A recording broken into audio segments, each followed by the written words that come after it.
Welcome to Saints on Cinema. I'm Tim Wild, and joining me today is Zach. How you doing, Zach? Hey, good. Hey, everybody. Good to be back again.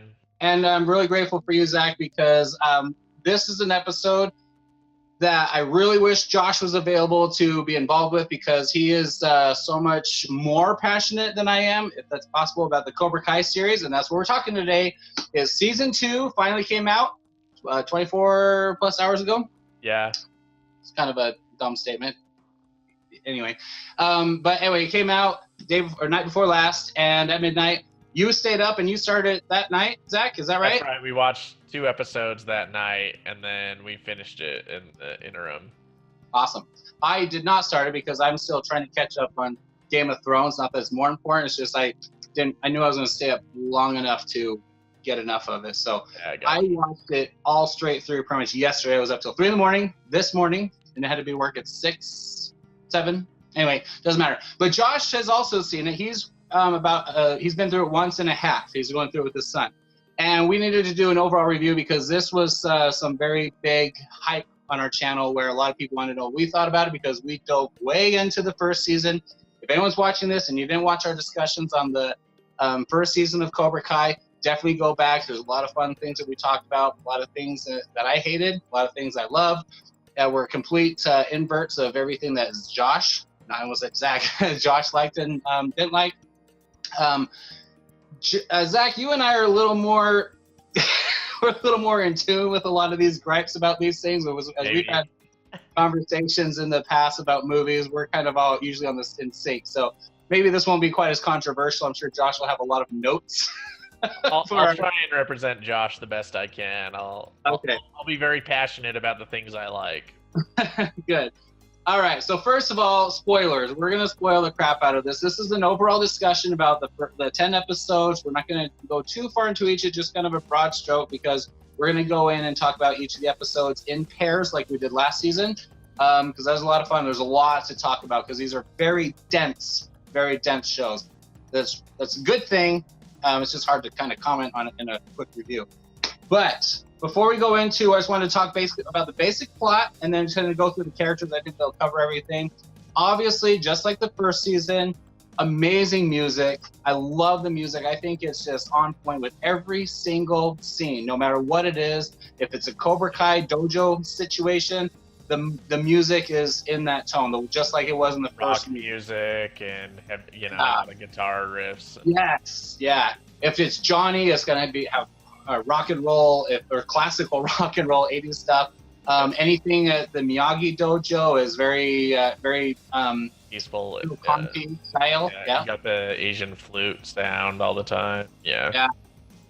It's just all on point, and any of the training sequences, the fight sequences, the music, the drums, it's just powerful, and it builds and it escalates and de-escalates. It just moves you, and you're just drawn right in. I never saw that they made a soundtrack for the first season, but I said about the first season, because of that same thing, I would buy that soundtrack. It's so good.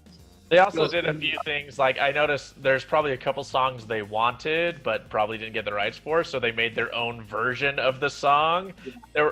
There were a couple I heard, I was all like, wait, that sounds kind of like this, but those aren't the lyrics, and that's not quite the same tune. But yeah, we know what you're talking about. Maybe we can point those out when we go through the episodes. So those are they're on purpose. Those when they have those songs. Anyway, music is great. Cinematography is amazing. Photography.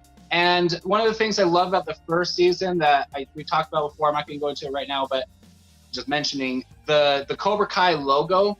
In the first season, I loved how after they do the little intro, the first minute and a half of whatever the scene was, and then it cut to the logo coming up, it was really creative, the different ways they did that. This one didn't have as much of a variety, but it was still really cool to see. Sometimes it changed colors or something. It was on the volleyball in one.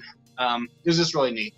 Love all that stuff, all the same. Just so much to appreciate from a film perspective. Yeah. Of making a film about these shows. In fact, there is a huge part, so it's a good thing you said spoilers, because I'm going to jump right to the end. Huge part of that final fight was all one camera shot. The camera just kept following the action in the hallway. Yeah. I'm just like, oh my gosh, how did you get these kids to do that? Yeah. I I stopped halfway through the fight when I noticed that. I was like, wait a minute, how long has this one shot been going on? I rewound it to start the fight over. Even though I didn't finish the fight, I was like, I got to check this out. Otherwise, I want to see the whole thing. Right? We had a lot of cuts until all the kids were involved. And then, it tracked a long time. And it went up and down and around the hall. And kids going in and out of the fight and popping. Oh, man. I can't even imagine how they coordinated that. It was like the first season of Daredevil. They got all the praise for cinematography. It was on that level, I felt. I think even more because that hallway scene in Daredevil, while obviously they're much better martial artists in the Daredevil series. But in terms of the choreography, like there was only 7 people involved in that fight. This had off camera. Right. This had all the kids at the school gathered around, moving in. But it's crazy. Yeah. Anyway, when we talk about the last episode, that'll be a lot of fun to talk about that fight. Yeah. It's just amazing. The choreography, the fights, everything is really great. It's a really tight script. I think the first season was a little bit tighter. I like how they do a lot in 10 episodes with a lot of characters. And now we have even more characters in the first season. It's really well done. Don't want to go too much about the filmmaking side of it. We want to get right into the criticisms. I will say though, I did like the first season better. But I do think that this led up to its finale better than the first season. Yes. The first season, I feel like there's a couple episodes. They needed like 2 more episodes to round Robbie out before the tournament and get Miguel. And Miguel, he just turned instantly to the dark side. A little bit more like leading right into the tournament in the first season. Said the same thing last year. I agree. Yep, but this one, everything sort of builds to the final conflict, and it's at a pretty decent time. Yes, I agree.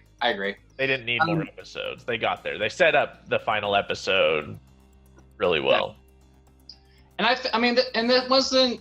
Well, whatever. I was gonna say it wasn't quite as climactic as like a tournament, but it was about the same. But I felt like this season wasn't quite as up and down. So let's get into the plot. Okay. I'm talking about the plot. So basically, as I was thinking about the plot, you have one main arc, which is from the end of the tournament last season, all the way until the Royal Rumble.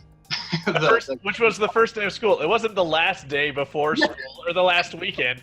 It was the first day of school, which I was like, oh, they're going back to school?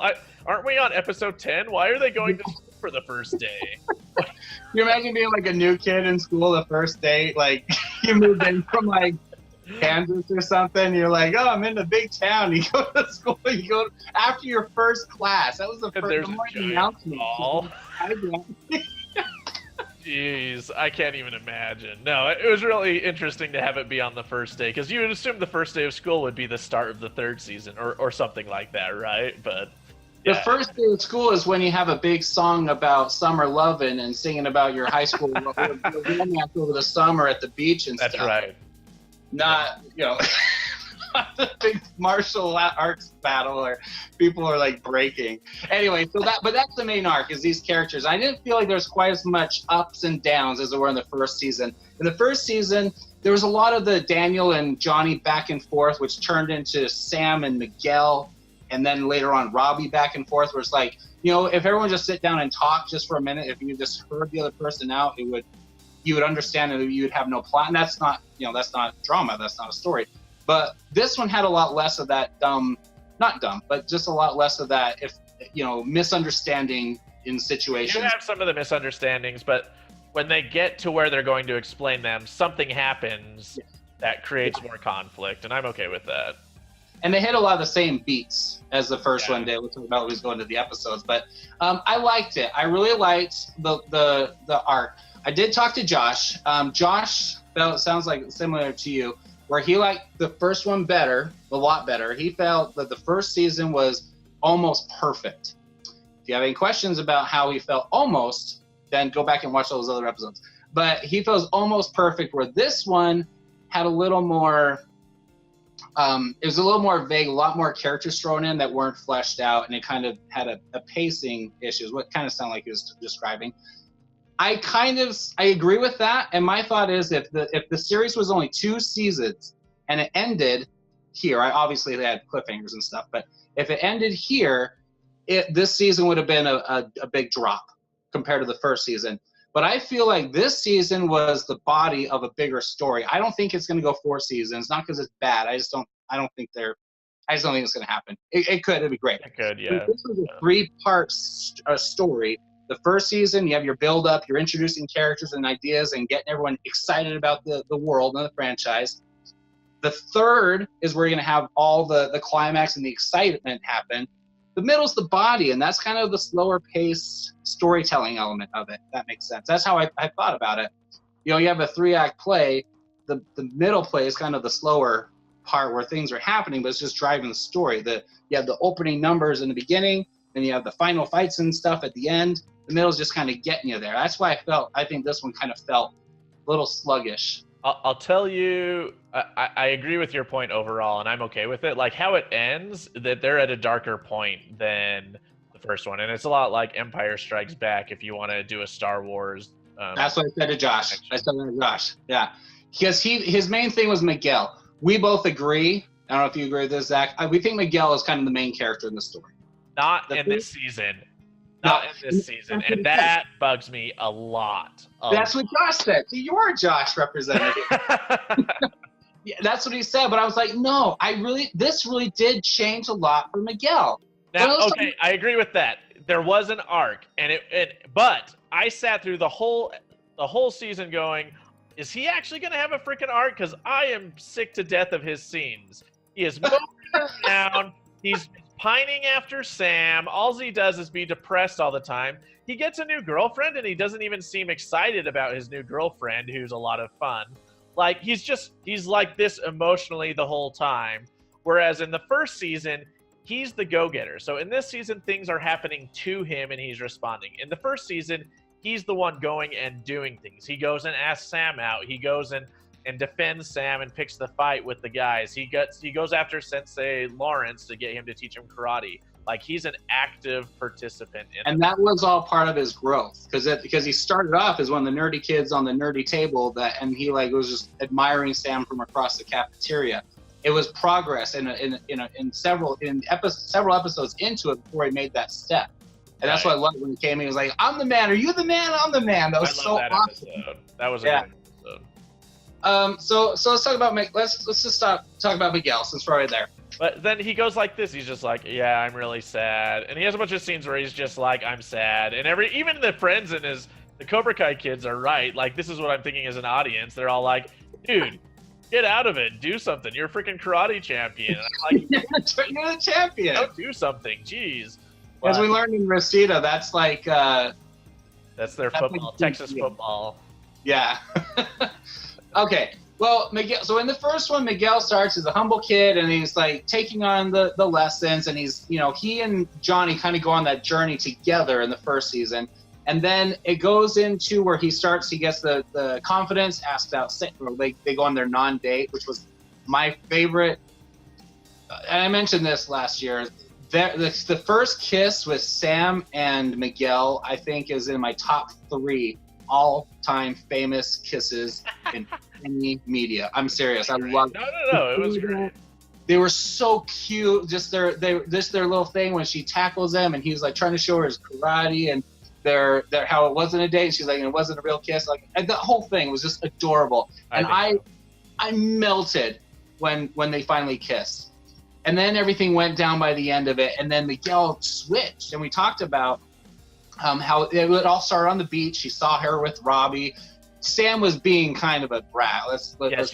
She was being pretty dumb all this. Yeah, let's not go into all that in the first season. But in this one, it starts, and I really think, and I talked about this with Josh, Miguel was not the same character at the beginning of this season than he was at the end of the last season. From when he won that match to where he was like mourning a little bit and a little depressed, like you said, he was responding, and he wasn't moping. He was just kind of they're basking in the ramifications of what he did. Right. And he was kind of processing the changes. I think he like kind of snapped out of it. It was all in the moment in the tournament. He took the cheap shots. He got disciplined for it in this one.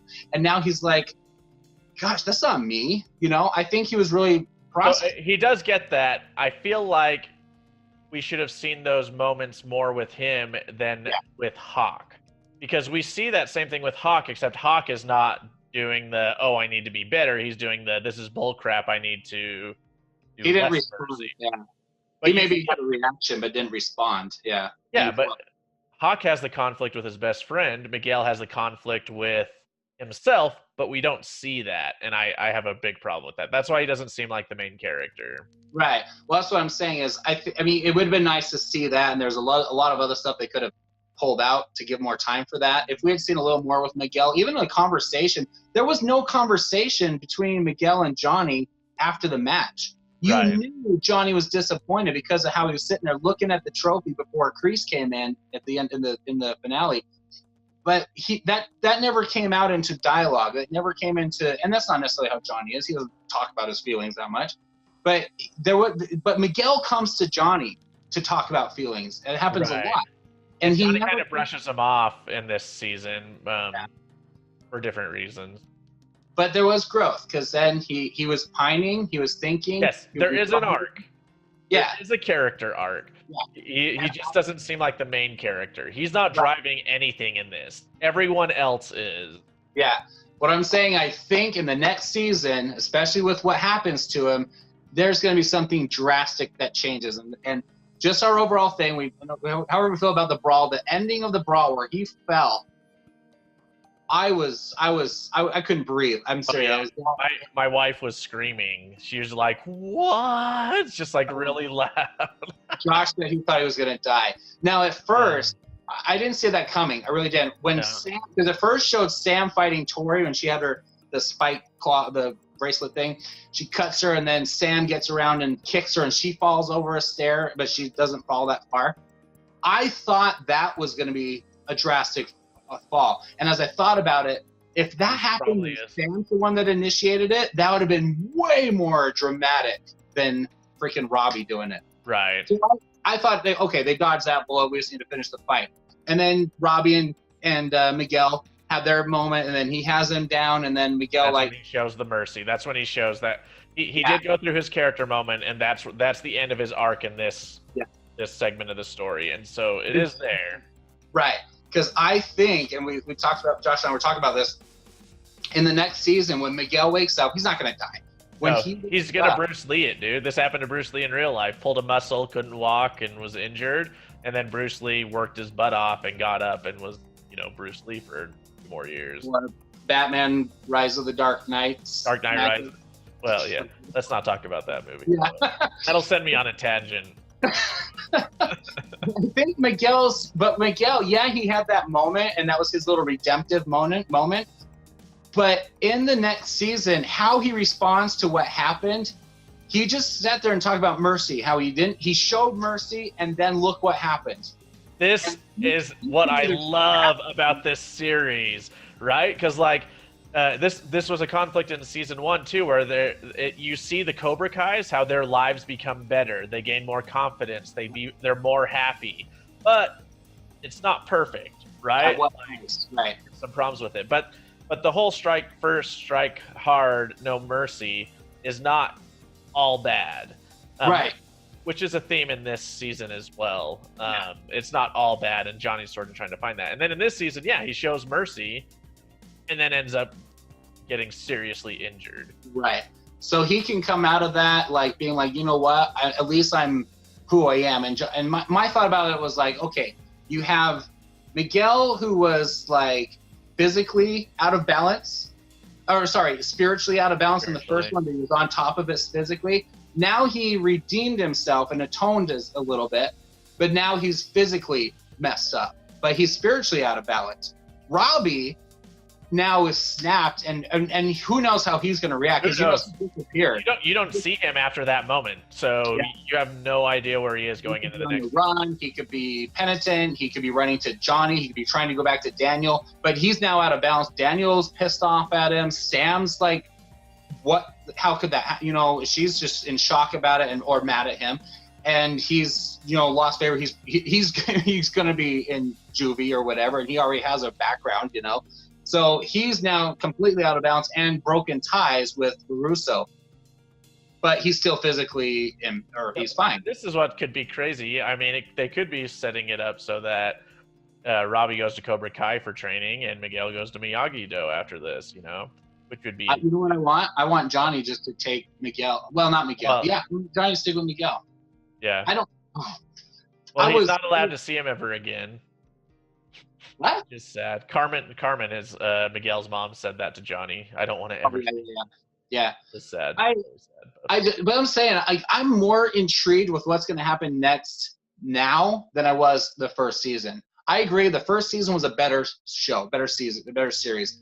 But this one, I'm like, the stakes are way higher, and I'm just whoa. Well, after the first season, there's some resolution, and you're like, oh, well, there's some romantic leftovers. This one, you're like, oh, crap, where do you go from there? Yeah. In fact, we were mentioning this earlier. Are all of these kids expelled now? And if not, are they all, like, are people going to be going to jail? Is there going to be community service? Like, I mean, that's how high the stakes are, right? Like, what is going to happen? And I don't think they can just ignore all that, because otherwise you're going to be like, you don't just let those kids go to school the next day. Yeah, they'll be all in detention. It'll be like a Breakfast Club episode. The Cobra Kai Miyagi-Do Breakfast Club. Yeah, the first episode of the next season will be a bottle episode of them in detention in a library. It's a bottle episode. Yeah. All right. Well, we'll dive way into that and a lot of that stuff. There's a lot more to talk about that in battle, but that was my biggest thing is like with Johnny, he's done with Cobra Kai. He burned that bridge and that was burned for him. He and Larusso don't really have that beef. I didn't get that feeling at the end of it where now what's Johnny going to do what's Daniel going to do? Because his wife's like, the Cobra or the karate has to be done. That was disheartening. You can't blame her for saying that, but it's disheartening because, and here's what I think. Here's what's interesting. From the first episode when Daniel's like, we're doing Miyagi-Do, we got to fight Cobra Kai, you're like, that's not Miyagi's philosophy. And people tell him that, and he still keeps going with it. Yeah. And it doesn't end up working out for him the whole time, basically. Nothing really works out for him.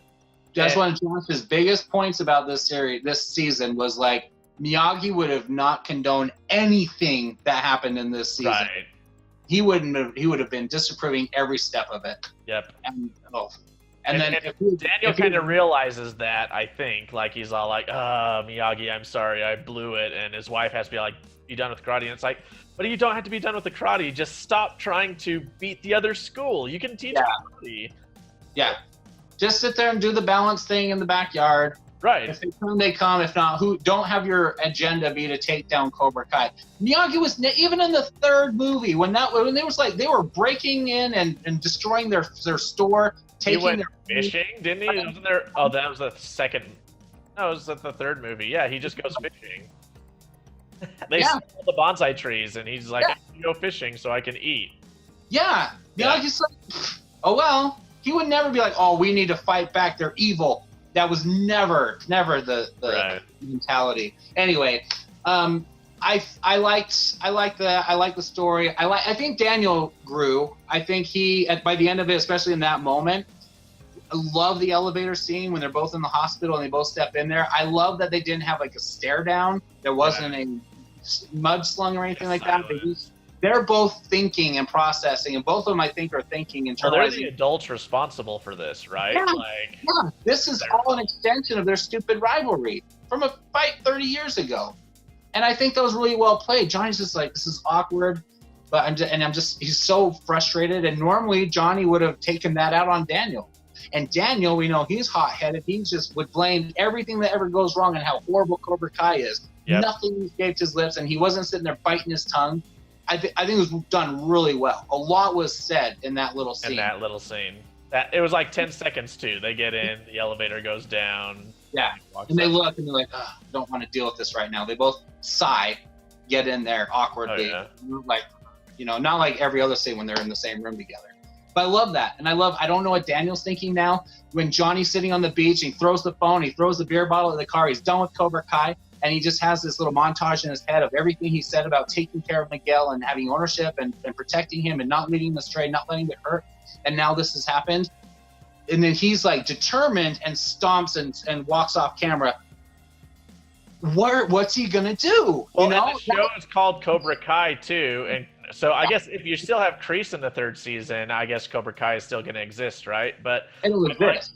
Well, wasn't this about Johnny's Cobra Kai? I guess that's not what we're doing anymore. I mean, Cobra Kai is still a central theme, but and he broke down the No Mercy thing, and Johnny realized that, and it's really funny if you guys go back and watch our overall review of this series, as I listened to earlier today, trying to remember what we talked about.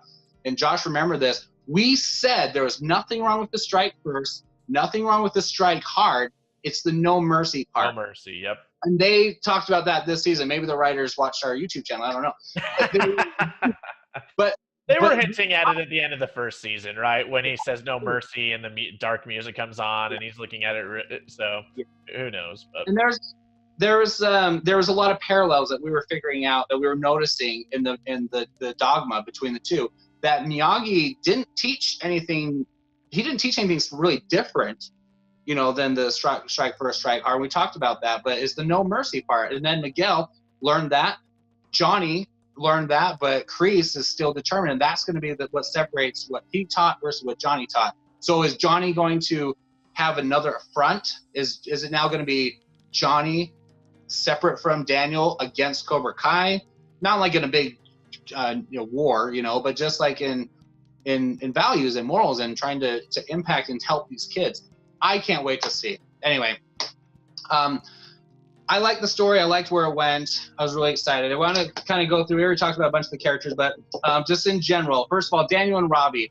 Half the time, whenever they would get in the same room, I'd just, why don't you guys just kiss already? I just couldn't stand. It's just annoying. And we know from the first season, I love Ralph Macchio. If you ever see this, I love Ralph Macchio. And I love his portrayal of Daniel, but I can't stand Daniel. He's he's really annoying. And, whenever he said things, were obviously lies. And I think it's the character, right? Of course, it's the character. It's meant to be that way. But he's like, when he promised his wife, oh, it's going to be fine. You're all like, that's bull crap. And then it ends up being bull crap, right? And he's like, I promise I'm going to be able to balance work and doing the dojo. And I'm like, I'm all about balance. Right? And you're like, yeah. That's in the first season and this season, nothing he did had balance in it. And he's always like talking to Miyagi and trying to figure out, how he's going to get back. And he had that moment, the first, where he had the little montage. He went back and did his little kata and breathed and everything. He's like, I got to get balance. And then there was a dick again in the next episode. I'm like, Danny, you're just a jerk. You're just a jerk. But I was glad there was a lot less of the back and forth with him and Johnny, that this one slowed down on that and let them just kind of... Johnny did beat him up a little bit, though. That made me happy. Well, yeah, there was like none. But it wasn't like, oh, you did the billboard, and then, oh, you bought my beer, and then, oh, you raised my rent. It was always this drama. No, it wasn't. It was okay. It worked for the first season. I'm glad they slowed that down a little bit in this one so we could extend the characters. But Robbie, how do you feel about Robbie? I don't like Robbie because I don't trust the kid. First of all, he stole Sam, and I don't like how he stole Sam because he still had an agenda when he was going in for Sam. I love Miguel, and I want Sam to be with Miguel, and if they don't end up back together, I said this before I watched the series, the second season, I at least want them to have closure. I think you and I talked about this on the reaction trailer. Right. I just want them to be cool with each other, to get past whatever the miscommunications that happened the first season, and just be in tune and be friends, at least. It sounds like they were almost there, except for then the final fight happened, right? Yeah. But it sounds like they were getting there. I don't like Robbie because I don't know if the writers don't know what to do with the character. I think that's the problem. I think you're right. Because he hid the Medal of Honor, and I'm like, well, is he going back to his old ways, or is he just being a turd? Like, I don't understand why he was hiding the Medal of Honor exactly. He said he just didn't want any points for Miguel. I get that, but it didn't. I mean, his character seemed completely changed at that point. I don't get why he was acting that way. I don't trust the kid. But then he does end up telling her, and even then when he told her, I'm like, I guess you're a good kid now, but I don't know. Like, I just don't know what you guys are doing with this character. Yeah, I see that. He's kind of stuck with it because I don't think he's not like a bad kid. He's not like this whole thing isn't a scam anymore. He's on board with the Larusso. Trying to be better. Yeah, he's trying, but then why did he do the no mercy kick over the balcony thing? Miguel said, she loves me more. That was a passion thing that he screwed up. It's just like the fight in the third movie when Daniel punches the guy in the face because he had been indoctrinated with that strike first, strike hard stuff. And he hit the kid. He's like, this isn't me. He's got the kid blood all over his shirt and everything. I think that was Robbie's little moment, even though it wasn't Cobra Kai, doctrine in his mind. It was just, he had that moment of passion where Miguel said, she loves me, not you. And then but that's what I'm saying. Where is he getting this doctrine? I don't get where he's coming from. I get where Miguel's coming from, right? Son. Yeah, well, I don't get the Robbie. I just don't get where he's coming from. I agree. I don't know what I want to happen to him. Nothing bad. But, no, I don't want anything bad. I want him to end up okay, of course. But I'm just like, I want him being cool with his dad. Let his dad run off just be a kid with his dad. That would be fine. Yeah, that's fine. Cool. Having a friend or still friends with Daniel, maybe even still training with Daniel, but living with his dad and being cool with his dad. He can finish school from prison because he's probably going to be charged with attempted something, assault or manslaughter. I don't know. Visitation from Judy. I hope he's not going to return to his own ways. Actually, talking about that, that's probably what they'll do with his character in the third season, which is fairly predictable. So I hope they don't. But he'll probably return to his old ways again after that. He could be. Yeah, he'll just be a runaway and turn into more like his mom, and that'll be his little arc. I don't want that season to be about that. That's whatever. But anyway, Robbie. I don't like that. Sam, I think it was kind of a relationship of convenience. It just kind of made sense for them to connect. They're spending a lot of time together. Dad's approval. He has a good looking. Well, and I honestly think they kind of bring that up. Like, it's like, oh, well, they've been spending the entire summer together. What did you expect? And it's like, yeah, but then when she sees Miguel, she knows her feelings for Miguel. Like, and I love that. And my second favorite kiss, not all ever, but I love when Miguel and her kiss again. Do you know what I thought? I said this to my wife. Robbie's gonna see him kiss. Robbie's gonna see him kiss, and it's gonna create this love triangle. And then it was Tori, which I'm like, oh, okay, that's cool too. But if Robbie had seen it, it would have been right there. Just like it was on the beach in the first one, it was a beach in the second one when they had their moment, when they had their miscommunication moment. But I literally cheered. On this couch, I was watching last night. I was like, 2:30 in the morning when they kissed. I was like, yes! I was so excited because she leaned in for it. She did it. Oh yeah, she wanted it. Oh, it was so great. I was like, thank you. And when she got the octopus, was thinking about it. Oh, I was like, this is what I want: redemption, and I want them together. I didn't care if they got back together, but when it was happening, it was natural. Yeah. I was like, okay, this is what I want. I love the kid. This is Anakin and Padme the way it should have been written. Cobra Kai fleshed out a relationship that I care about more in these couple episodes than all of the prequels did with Anakin. Prequels. Oh yeah. Oh, easy. And I was like, it's true. And the actors aren't teenagers, but they're playing these young teenage characters. They're pretty young, and they pull it off better than Natalie Portman and Hayden Christensen. Yeah. And that's not to say they're bad actors. It's the writing and stuff, but I think it's more powerful because they're so young. I love it. I just love them. They're my new favorite couple. Okay. Anyway, so there's Johnny and Kreese. What about Johnny and Kreese? Let's talk about that real quick. So what I think is interesting about Kreese is, I thought the smile at the end of the first episode was a little over the top when he walks out of the. Mm-hmm. He walks out and he was leading, and Johnny comes out and is like, oh, he deserves a second chance. I thought the smile was a little over the top. I think they should have cut it before you see his response. Just to leave it a little more open, because then you're already like, okay, well, now it's nefarious. Like, you know he's doing something evil. Whereas if they had cut that out, you would have been more second guessing yourself. Yeah, that's a good note. I didn't think about that. I thought it was a little on the nose, but I was like, but that's the nose they were trying to portray, to show. If they wanted, to be intrigued of where he was like kind of shady, like what's he really up to, and is he? And you even the first half of the series, first season, you didn't really know if he was really up to anything or if he was just trying to get back into this business, into the gig, you know? Right. And so what I will say though is Kreese wins the initial fight because Johnny's not willing to fight to do what it takes to win. In a sense. I mean, in the first episode? Yeah. Well, I think he won. They both end up collapsing on the ground at the end. Yeah, I think it was just I didn't think it was really a victory, and that was just more they're more getting out their feelings for each, because this is, and I'm imagining this is the first time they saw each other since the tournament, but whatever, we'll talk about that in our first team wins the Coyote Creek battle, and he wins in the end. because he's willing to do all these things that Johnny's no longer willing to do. Yeah. So I think that's going to be an interesting conflict for season 3 of how do you beat someone who's willing, if they're going to bring that conflict in, how do you beat someone who's willing to do all these things you're not willing to do? Yeah.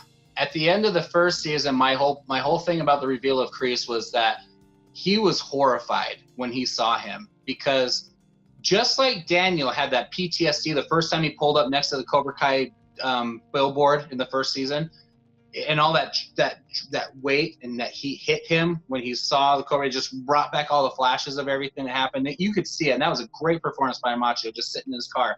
Same thing with Larusso. In this one, his son was in the fight with Miguel. The exact same points were all adding up the same way. He had an injury. He took the cheap shot, and then he won. So Cobra Kai won the way that Johnny didn't win with he didn't take the cheap shot. And well, we know what happened in the first movie. But when he goes back, he's drinking, and Larusso, and I've talked about this before, but Johnny was drinking, and he had already been trying to clean up a little bit. He's sitting there looking at the trophy, just pensive and meditating and just melancholy about it. He's like, he was not happy. It wasn't a victory. No, it's kind of like, is this worth it? Yeah. Yeah. He's like, I wanted to win. This is what I wanted, but this isn't how I wanted to win it. And then while he's in that desperate, just mourning moment and partial regret, in comes Kreese, and he goes in when he sees him, and he comes in all cocky and everything. He responds, and he's like, what are you doing here? He thought he was dead. He literally thought he was seeing a ghost. I mean, he didn't think he was seeing a ghost, but I mean, it was like he saw a ghost. He thought he was gone and dead. And now him coming back, and he knows the weight he has over him. He knows the control, everything in the beginning when he didn't know who he really was until that moment where he said, sweep the leg. And it's like, you have a problem with that, Mr. Lawrence? All that, all came back to him, and he fought back. He's like, I'm not the same person I was as a kid. He fought him. They both went down, and he's like, you're in my life, and it sucks. And he said by the end of the first episode, he was like, he says, you're not my sensei anymore. But then by the end of the series, in the back of the dojo, he says, I think it was in that moment, he's like, you're still my student. You'll always be my student, whatever he said. That tie them together. That goes into I'm so excited to see what Lawrence is going to do next. I love Johnny's performance right there. I love it. I think that they go so deep. He was a father figure when he didn't have anyone, and there's so much depth and roots to their relationship that you can't just separate yourself now. There's so much more to figure out and to settle before you can do that. I like that, and that brought a lot of weight to Martin Kove's performance, and he carried it. And I put on Twitter, I was like, dude, you pulled that like Palpatine. That was a Palpatine persuasion and seduction. It was great. Totally, with all the kids. Oh, so good. And that I don't know. It was just pretty great. Yeah. Can't complain. Some of my predictions were kind of right. It just took to the very last moment to be right. Whereas I thought Kreese was going to train Hawk. Well, he is, just at the very, very end. He was seducing until he officially took over the dojo, but he was... And I thought Kreese would take over the dojo, or take it and through legal means, but he ended up taking it kind of through legal means. He's like, I founded Cobra Kai, it's mine. He didn't really say, I'm going to sue you. He just said, I'm taking it now. Sorry. You know what I was waiting for? That moment when he said, while you were on your little vacation or whatever, I talked to the landlord. I was like, oh, that would have been a lot weightier if he said, I talked to my buddy Terry Silver. He owns the franchise.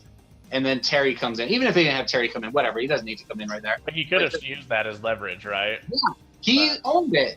Terry's the one that owned the dojos and opened them up. And he opened them up for Kreese. He bought it for Kreese. He gave it to him. So for him to be like, you know what? I have my legal rights here, and you don't own it. I started the dojo, funded by my buddy, and we took and handed him a file or something or whatever, instead of being like, the landlord didn't like you. That would be as juicy as it. Yeah. But anyway, okay, we talk about Sam and Miguel. Tori, we like Tori. I think we'll get into her when we talk about the series. I think she was a really good addition. I was okay with her addition. Some of the other characters I'm not as interested in. They all had nothing to do with anything. All the new recruits that all had moments and matches. in the last battle, you had the little blonde-haired kid and the little Asian kid fight each other, and you're like, we literally haven't seen these kids all season. They had like maybe a line, but not together, and not nothing that was. There's no conflict there, right? And I get it. Maybe it was kind of funny when they're all like, "Yeah, I'm gonna beat you up," but it was still like, what? They kept coming back and forth to each of them. I was like, why are we spending time on this? That fight was drawn out way too long. As much as I loved it, it was forever long, and you just need to cut out those little rivalries that didn't really exist, that we didn't see or care about. I don't know. They were okay, but Tori, I'm really excited to see how she was good. She was good for Miguel. She was a good character. I don't mean to replace Sam, but I mean she was good. I don't know if she'll be in the third season though. They may have. I think so. Yeah, you think so? Oh yeah, I think so. I think she was a fan favorite too. I think it's really interesting to see what they do. Hawk and Dimitri. Did you like this or didn't like this? So what I liked about Dimitri is that Larusso had to learn to teach someone that's different than some of these other kids. Like, he was a good character moment for Daniel, because Daniel was trying to teach him and getting frustrated and realized, I can't teach this kid the same way I teach everyone else. I got to do something different. He was frustrated. He showed that frustration a lot. Yes, he did. So that I liked. And so I did like it. I don't like that it overshadowed Miguel and what he was doing. That's the only thing I really don't like about it. Kind of the story took a backseat to focus on these two for a little too much. Yeah. Yep. I liked it. I think Miguel needed to take a backseat, expecting that there's gonna be something bigger later. Hopefully. I'm expecting Miguel and Hawk to have I was expecting them to have a showdown, and they started building up towards that in the season, but that didn't really end that way. So I don't know. Like, I mean, I don't know. The Coyote Creek fight, and you could see that the Hawk was leaning more towards Kreese and Miguel's leaning more towards Johnny. So there's some natural tension there that could have been made into something, but it didn't. Yeah. In fact, but then he was instantly okay as soon as he walked in the dojo. He was like, "Are we still cool?" He's like, "Yeah, you were my enemy for the day." So you're all like, "So writers, why were you setting that up? If you literally have a throwaway line the next day where he's like, 'Are we cool?' 'Yeah, we're cool.' Then what was the point?" But I mean, there was a point. There wasn't a point for those characters. It was a point for Johnny and Kreese, and also we like Chubbs, so yeah. Chubb. So Stingray. Well, I guess we'll talk about him when we get to the episodes. But I think he was a good addition. Josh didn't like adding all these new characters. He liked Stingray as well, but adding all these characters in, to me, I told him, and he doesn't like Lord of the Rings, but I told him it felt more to me like the Two Towers movie, because you had the first one, you had like the party, the fellowship of like 12 people or whatever, and the main characters, main couple villains, and then they split off by the end. In the second movie, all of them kind of took a back seat while they focused on a lot of politics and adding other characters and then intertwining them into that bigger story, the bigger part of the world. And then the third movie, they all wrapped back up together and they all had their big climactic moments. This felt like the Two Towers to me, where all of these cool few small relationships and rivalries or whatever kind of slowed down a little bit to expand into these bigger, as a little bigger world in the community, I guess, in the not bigger world, small town, small school. But they brought in some other characters to kind of flesh out the impact that these dojos are having on the school and the community. I think that was necessary. Well, it creates the sort of war aspect that Kreese is wanting, right? And the war between the dojos, and I get that, but there's a lot of time spent on him. Not needed, like in the brawl at the end. That's my point. They weren't individual characters we need to focus on, but it's okay to bring them in and talk about them a little bit. So I didn't have a problem with that, but I understand what you're saying. I mean, I think the Coyote Creek is a good example of that. I mean, the main characters are there, and the main important things happen, while the side characters are there too. The side characters don't negatively impact that moment. Not at all. And they have personality. They're not just extras. They have personalities and little characters and little moments, and it was fine. But I didn't need to keep bouncing back and forth between those matchups in the fight. That was my Okay, last thing we're going to talk about. How about Carmen and Daniel's wife, whatever her name is?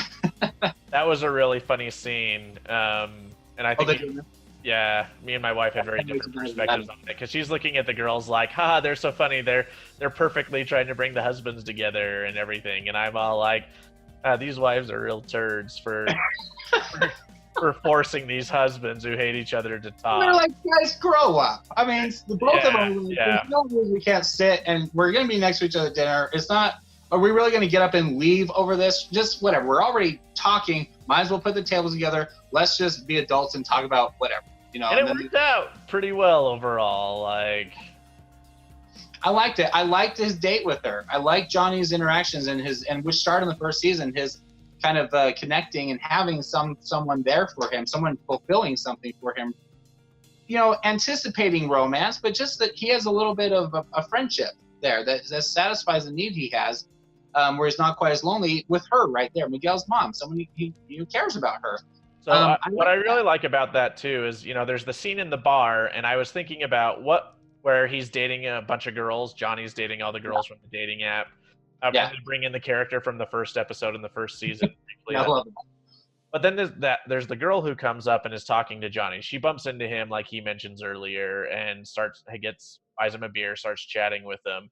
And he's talking to this girl, and she is exactly the kind of girl he would have wanted a year and a half ago or whatever.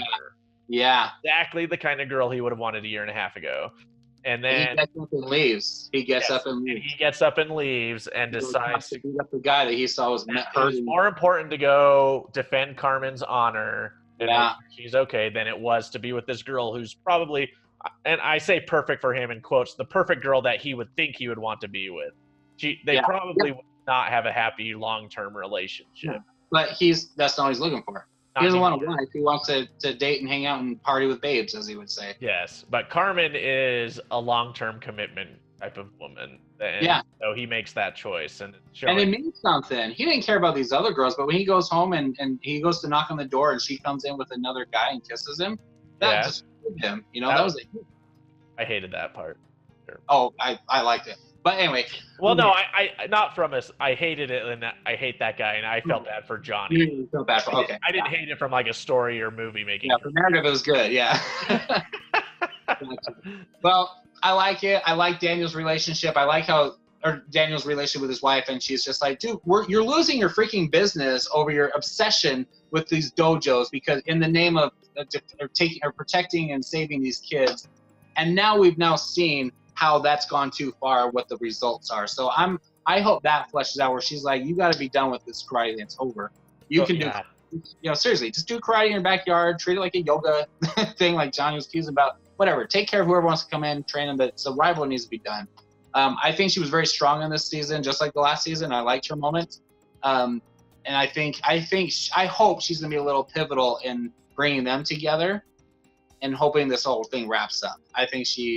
I like their little red, and I liked how she wasn't buying his trying to patch things up and buy her the sushi and trying to impress her and buy her back to be apologetic.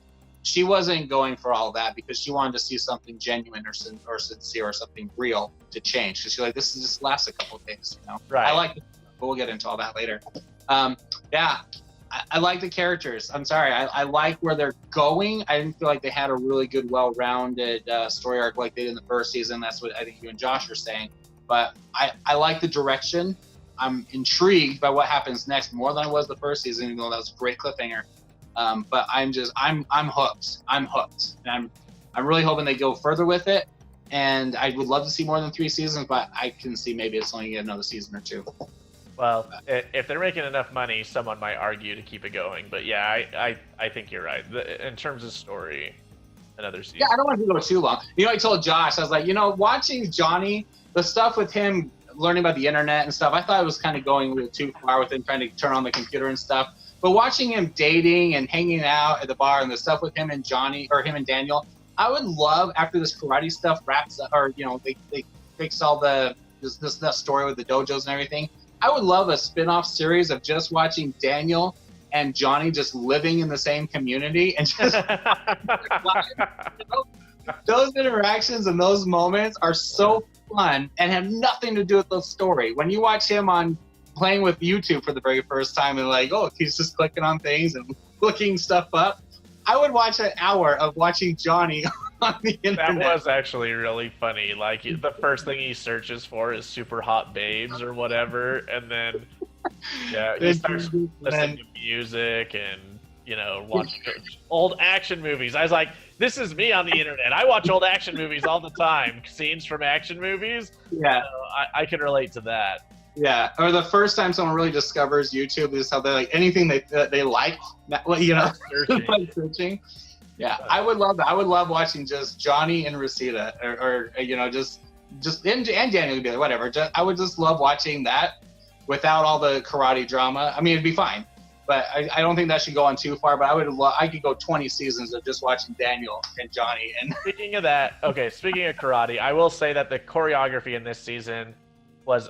Like, every fight felt much better than last season. There were a couple fights last season where you're just kind of like, what the heck? And as the famous kick that you hate of kicking the like, Larusso looked better, Johnny looked better, the kids looked better. I agree. And Sam is the one and she looks the best doing the karate. When she's doing the kicking stuff and the katas and everything, she looks natural and has good form and it feels like she has good control over her movements and stuff.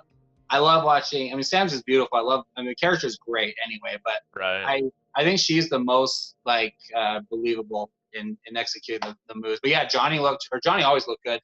Martin Cove, he pulled out a few. Looked good. That first fight, like right off the bat, when that fight was over, I was like, holy crap, they stepped up the choreography with the old guys. Yeah, and it wasn't just him doing punches that you can fake and then having a long shot, a double during kick. Cove did a couple kicks that looked like I was completely wrong, but it looked like he had a few good hits in there. Yeah. And Daniel, we kept teasing him in the first season. He just needed to do some serious stretching getting ready for this part, but he did a little better. Yeah. He did a lot better. When he was doing the poses for the crane kicks, when he was selling cars, for the first time I watched that, I was like, he can't really get the leg up. I was like, he's in a freaking suit. I'm gonna back off. I'm sure he can get the leg up, but he looked like he was like about to fall over. Right. Oh man. All right. I loved it. So we didn't do all the categories and everything we normally do in reviews, but what would you say you'd give it out of 10? 9 out of 10. 9? I gave the last one a 9.5. So I still liked it a lot. There's tons to like about it. It's just not.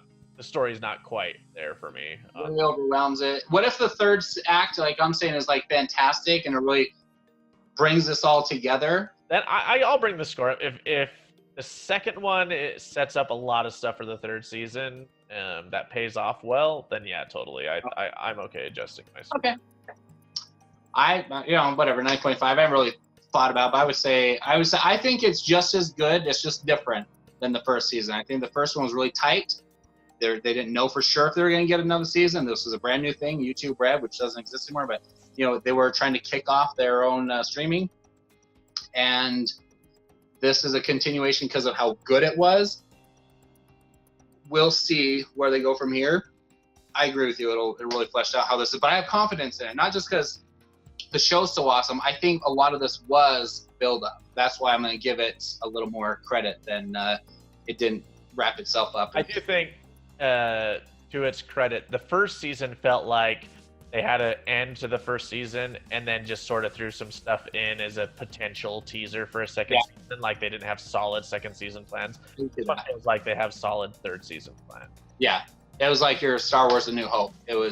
Everything was a completed story with a little like, oh, Vader's still alive and there's more to do. That we talked about the Emperor, but we don't know anything about the Emperor. Like I could see that. The first season, everything's wrapped up. Daniel Robbie had a conversation with Johnny.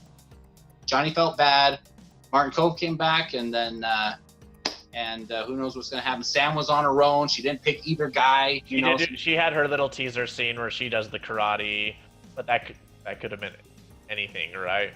I hated her. We'll talk about it when we get to the episodes, but I hated her just jumping right into the Miyagi-Do. I wanted her to be because she was kind of upset with the whole thing. She was like, I'm leaving. She left the tournament. That's right.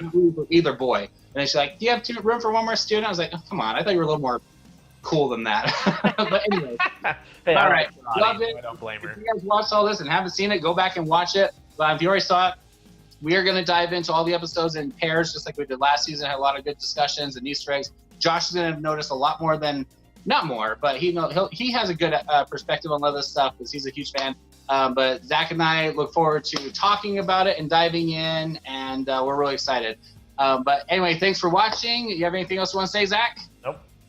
Okay. I said it all. But anyway, thanks for watching, and like and subscribe if you haven't already done so. If you like these discussions, a lot of people love our Karate Kid discussions, but we have a lot more to talk about. So coming soon, but keep checking out Cobra Kai.